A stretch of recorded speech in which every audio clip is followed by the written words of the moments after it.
Dragonflies, welcome back to another video. I hope everyone had an amazing day. If you're new, welcome to my channel. My name is Shy, and we are back with Mr. Nightmare. This is scary things that happen to school on school buses. So sit back, relax, get your snacks, get cuddled up, get your blankie, grab your teddy bear. This is the bank. So sit back, relax, get your snacks, and let's get into the video. July 15th, 1976, Chowchilla, California. A day that the town would like to forget forever, yet remains a part of its history. At around 4 p.m., school bus driver Ed Ray was driving 26 students of Dairyland Elementary School home from a summer class trip to the Chowchilla Fairgrounds swimming pool. Ray was described as a humble rancher with a humble day job. Stocky, about 55 years old, a guy you would not want to pick a fight with, a guy who works with his hands and doesn't talk much. On this particular day, Ed's bus was rowdy, but the kids all loved him for his patience and reliability. The kids were all loud and excited after just having spent the afternoon swimming. Some of them were even singing, but when the bus turns onto Avenue 21, Ray sees a white Dodge van blocking the road with its door open. He tries to weave around the empty van, when a guy in overalls with a pantyhose covering his face jumps out in front of the bus with a revolver. The man walks to the driver's side window and asks Ed, with no intimidation in his voice, "Would you open the door, please?" Ed opens it. Why? Two more identically dressed figures jump in, one with a rifle, which is quickly pointed at Ed. Everybody goes to the back of the bus. The one without a rifle starts to drive, and the one with the revolver hops in the van to follow them. They drive about a mile, park the bus in a bamboo thicket.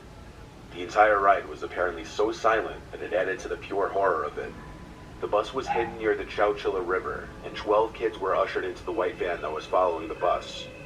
Ray and the other 14 kids got into the back of the second van that was waiting at the location, this one green. There was a partition separating the driver's seat to the back of the van, and all the windows were sealed. Ed and all the kids sat in the backs of these vans for 11 whole hours, in the pitch black and extreme heats, all the while scared for their lives, not knowing what was going to happen next. Some of the older kids started to sing songs to try to lighten the incredibly horrible setting and make the younger kids feel better. Songs like "If You're Happy and You Know It." Meanwhile, back in town, it only took 15 minutes after the bus not showing up that parents began to wonder what was going on. That's how punctual Ed always was. Within the hour, the missing bus was being talked about on the local news stations.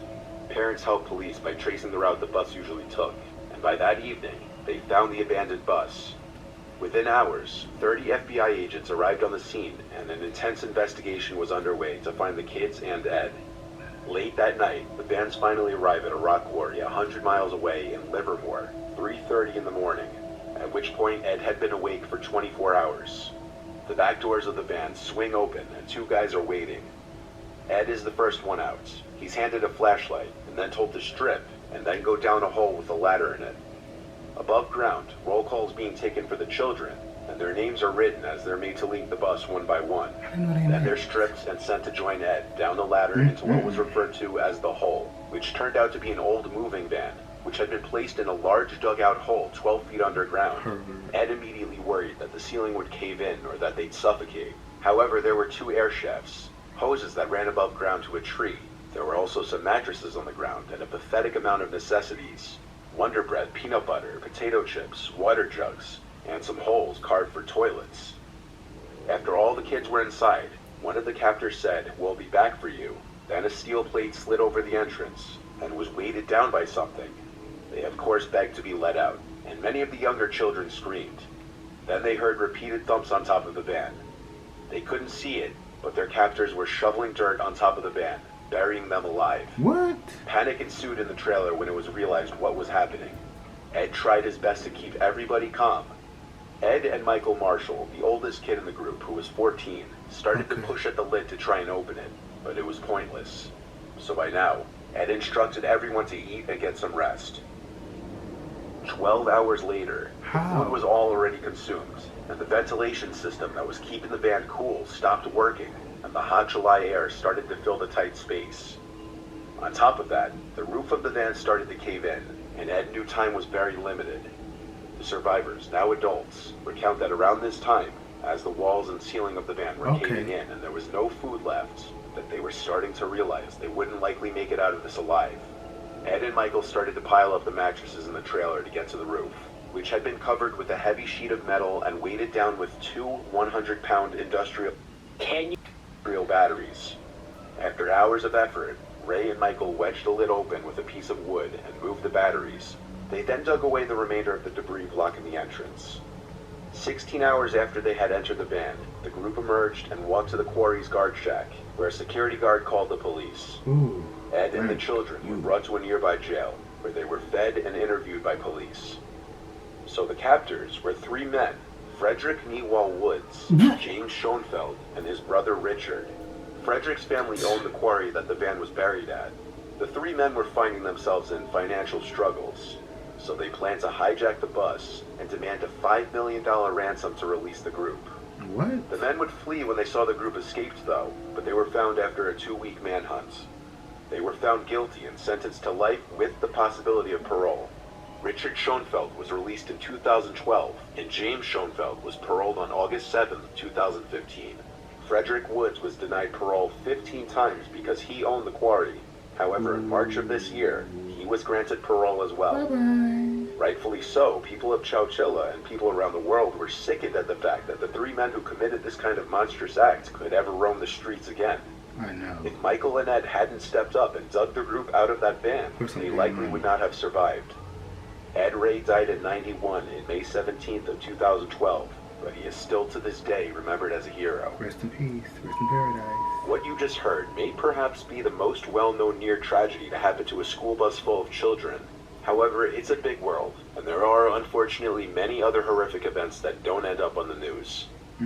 Then 14-year-old Donald, who wished to have his last name left out, was a student at a high school in Then 14-year-old Donald, who wished to have his last name left out, was a student at a high school in Virginia and a member of the school's band. The bus driver's name was Robert, but everyone called him Bob. Like Ed Ray, he also seemed to enjoy his job and enjoyed the company of the students he drove, albeit these students were a little older. On October 20th of 1995, Bob was driving a class of band students to and from their field trip. Donald was in this bus. The festival they went to ended late at night, around 10, and the drive back to the school where the students would be dropped off was a 45-minute drive away. The bus was on Route 58, a highway that runs through Virginia. Given the rural setting, there were basically no other cars on the road, but even when one car was relatively close to the back of the bus, it wasn't any cause for alarm at first. But when the car would start to tailgate the bus, instead of simply going around it, especially when the bus and the car were the only vehicles in sight, the students near the back of the bus started to realize and discuss amongst themselves how strange it was. Bob the bus driver would switch into the left lane to get the driver off his ass, and all the kids watched as the car floored it past the bus in the right lane. Some kids shouting things out the windows, to which the chaperone on the bus told the kids to knock it off. Donald recalls thinking the car was gone, and it was just some aggressive late-night driver, when suddenly the bus slammed on the brakes so hard that everybody was slightly lifted from their seats, and there was an ear-piercing shriek from the brakes.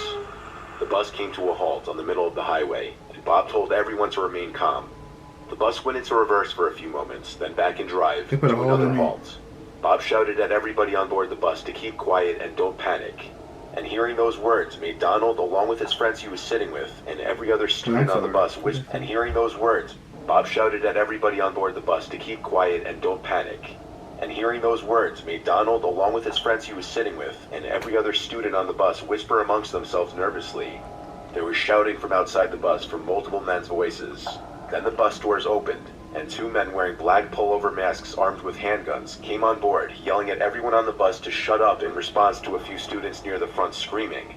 One of the men with the guns announced to the entire bus to empty their wallets of all cash and take any jewelry off and to give it to them. They went row to row with their guns pointed at the kids, as each student took out their wallets and placed whatever small amounts of money broke high school students could be carrying in their wallets into the plastic bag the guy was holding, and the girls would take off their jewelry. Some students would scream as the gun was pointed in their faces, which would be a natural reaction for some. Donald described the moment he had a gun pointed at his head at 14 as emotionally traumatizing, that he felt his entire existence would end if he moved or looked at the guy the wrong way. The men didn't even make it to the back of the bus before they decided to leave in a hurry. most likely panicked that other cars would pass by and stop. The car floored it away down Route 58 with its lights off. Its license plates had been covered, indicating it was a planned attack, if the guns and masks weren't already indication enough. Everyone on board made it home okay. Just most of the students, as well as Bob and the chaperone, had been robbed. Unfortunately, bus robberies are a common thing though, and while most probably aren't caught on video, what you're about to see was... A school bus traveling along the N4 in Whitbank one Friday night this past February was attacked by armed robbers. The teachers did not know it at the time, but the robbers had laid out rocks on the highway, intending to cause damage to vehicles so that the drivers would stop and the robbers could steal from them at gunpoint. The bus was carrying 4 teachers and the driver. There were no pupils in the vehicle. What the hell? They were traveling back to the school after an athletics meeting when they hit the rocks and ruptured a tire. There were 3 robbers. 2 were armed with guns and 1 with a knife.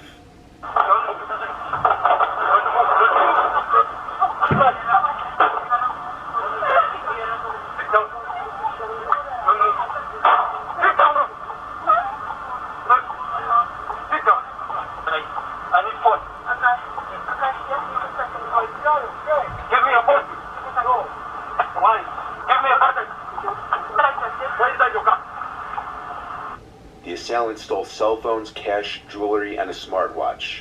The bus driver was hit in the face with a gun and sustained a minor jaw injury, but that was the only injury. The robbers then fled the scene, and eventually a tow truck later pulled over to assist. One of the teachers borrowed the tow truck driver's phone and called her fiancé, who notified the authorities. Police soon arrived, and an investigation began. The robbers have still not been identified. Since buses can carry a lot of people, depending on the intent of the people looking to target them, they may see extra dollar signs just based on the amount of people on board alone. Even though you don't often hear about these things happening on the news, they do happen. In such situations where people are armed with guns, it's always best to just comply with their orders. So people will really just set up this whole thing just to take down a bus? You don't know who's in that bus, full of kids. Just had a great time at the field trip, had a great time at the festival, and get me from an event. Like, what is your problem? But this was creepy.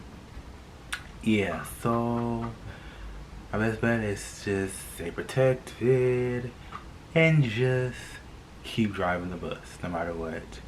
And probably like an assistance there, because it's usually teachers, at least one teacher on the bus, you know? Yeah. So tell me guys what you think about this video. Remember to have the most awesome positive day. Stay grateful and stay blessed. And until next time, you guys, deuces.